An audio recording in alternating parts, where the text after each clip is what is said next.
My name is Bobby O'Donnell, and I'm a 20-year-old college student from a town just south of Boston, Massachusetts called Easton. On April 15th, 2013, I woke up knowing that it would be a day I would never forget. Unfortunately, it became a day that America will never forget. This is fear. This is what thousands of people, including my family, witnessed in the streets of Boston on April 15th, 2013. This is the infamous marathon bombing. I was 0.6 miles from the finish line when the bombs went off, and my family was waiting for me at that finish line. I come from a very small, safe town, and I never had to fear much growing up. But I knew what fear was when I thought that my family had been killed. You see, the police officers had stopped the race, and the runners where I were still weren't quite sure what had happened. The police stated that an incident had occurred and that the race was now over. And as spectators began to make their way back, they were running. And among that chaos and confusion that was ever increasing, I was still trying to grasp what was going on. At this point, I had been running for about 4 hours. I was cold, tired, and I was wondering why the race, the day that I had worked so hard for, was now over. I stopped one of the spectators and I asked her if she could tell me what was happening. She told me that 2 bombs had exploded at the finish lines.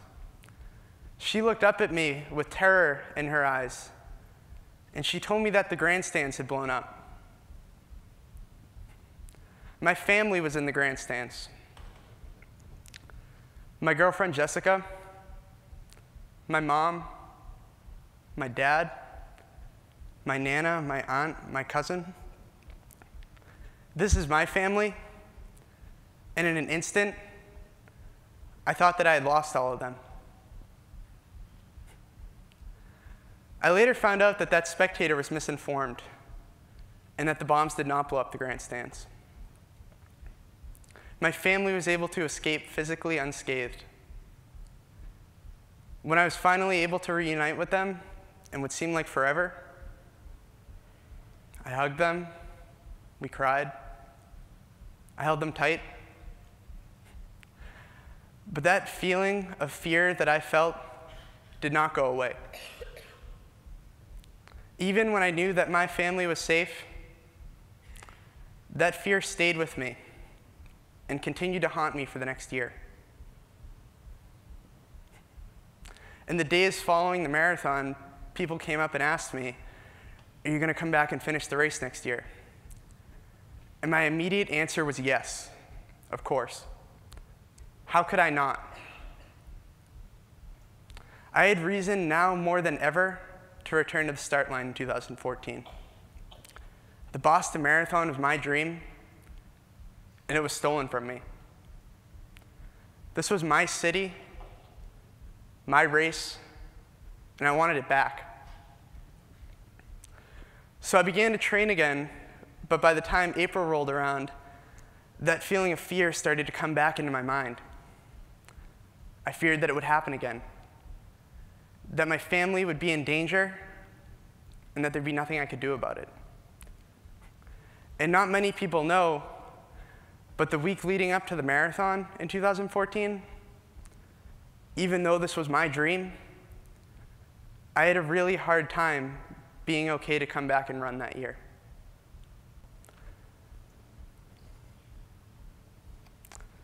But I'm an average man.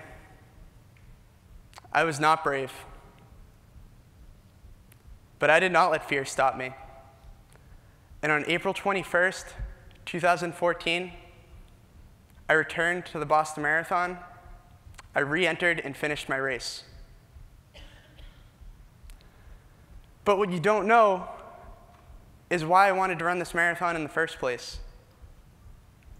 You see, when I was 17 years old, Jessica and I took my father into Boston for his birthday in April. And as we walked around that day, we saw many people wearing this nice-looking black Adidas windbreaker with 26.2 along the collar. And at 17 years old, that was a cool jacket, and I wanted one. We later found out that those jackets were from that year's Boston Marathon. And at that point in my life, I hadn't started running yet, and a 26.2-mile race seemed simply impossible. But I couldn't get the idea of it out of my mind. Later that night, I signed up for my first road race, and I had my heart set on making it to Boston one day.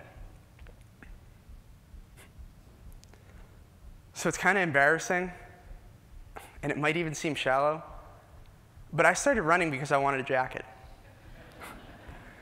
I wanted to feel the prestige and the honor of wearing a jacket from such a highly regarded event. And now, I have my jacket.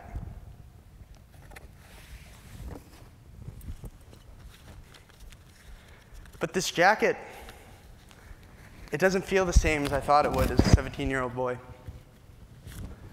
I don't care about how it looks on me. I don't care about the color that it is or how much that it costs. I care about what it represents. And this jacket, to me, is a symbol of not letting fear win. It's getting knocked down and struggling before reaching a goal. It's being so close to your dream that you can taste it, and having it ripped from your fingertips by an act of terrorism. This jacket reminds me of all those who were severely injured and killed that day in Boston. And this jacket is the incredible support of my family over the past 2 years in the literal blood, sweat, and tears in a long journey against fear. But this jacket is not why I came back to run the marathon in 2014. I couldn't have come back if it was just about a jacket. It was about a goal much larger than myself. When I first started researching the Boston Marathon, I saw how much that it brought in for charity every year, and I thought that it was brilliant. Each year, millions of dollars are raised for various organizations through this road race. And after what had happened in 2013, I felt that I had a responsibility. I felt that there was personally more that I needed to do. I spent some time volunteering at Children's Hospital Boston, and what I saw was both heartbreaking and inspiring. And what I found out is that it gave running a new meaning. I decided that I would continue to raise money for Children's Hospital Boston. And training wasn't lonely anymore because I knew that what I was doing could help a child in need. It became a lot easier to start my long runs in a cold New England winter when I knew that what I was doing could help make a difference. And over time, I developed a passion for helping these children through running. I made a promise that for the donations of my friends and family, that I would run the Boston Marathon for Children's Hospital. Now, as Jessica and I continue to raise money, as 2 college students, we reached $11,000. We made a Facebook group called 26.2 for Children. We planned more events, and we will continue to raise money for children, not just in Boston, but hopefully all around the world. These children inspire me every step of the way. They're the reason why I have this passion to run, and they push me to move forward because the race that they're in is harder than one that I could ever start. Why did I come back to finish the marathon in 2014? Because I made a promise. A promise to my friends, my family, all of those children in Boston, and myself, that I would run the Boston Marathon for Children's Hospital. and I intended to keep that promise. So now I can say that my reason for running has drastically changed. It's not about a jacket. It's about something much more meaningful. And running to help these children has become something that I've loved. Unfortunately, fear can sometimes get in the way of things you love, or even just the tasks of everyday life. This is a picture that I took my first time back in Boston after the marathon bombing. It's a memorial of shoes that was created shortly after April 15th. Runners from around the world, including myself, laced their shoes around these rails, and it was a message. It was a statement to the world that we will not be defeated, that we will not let those who hate and commit acts of evil in this world stop us from doing the things we love. It's very easy to say no to things when you're scared. No one would have blamed me for not wanting to return to run the marathon after what had happened in 2013. Often we hear, don't let someone tell you what you can't do. But not often enough do we say, I won't let my fear tell me what I can't do. Fear surrounds us with every goal we seek. Do not let fear stop you. Do not let fear tell you what to do. If I gave in to my fear of returning to run the marathon, I would have given those terrorists exactly what they wanted. They would want us to be paralyzed by our concern so that we cower in our ever-shrinking zone of safety. Do not be paralyzed by your fear. Do not be afraid to give a presentation in front of your class where you might be embarrassed, because you're going to do great, even if you're using note cards. Do not let a fear of needles stop you from giving blood, because someone out there needs you. Do not stop yourself from telling someone that you love them, because life's too short.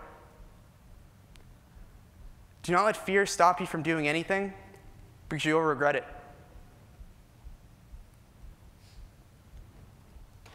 Fear is the obstacle that challenges us. It's the villain in our story that makes us want to quit. Don't let it. You're strong. Let the power to overcome your fear make you stronger.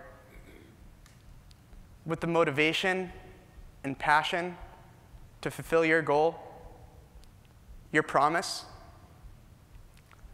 fear will only stop you if you let it. I returned to the starting line of the Boston Marathon in April 2014 with motivation, passion, and the attitude to overcome my fear.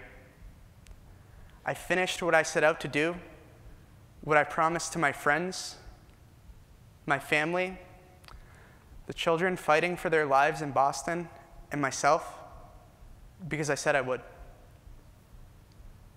I did not let fear win.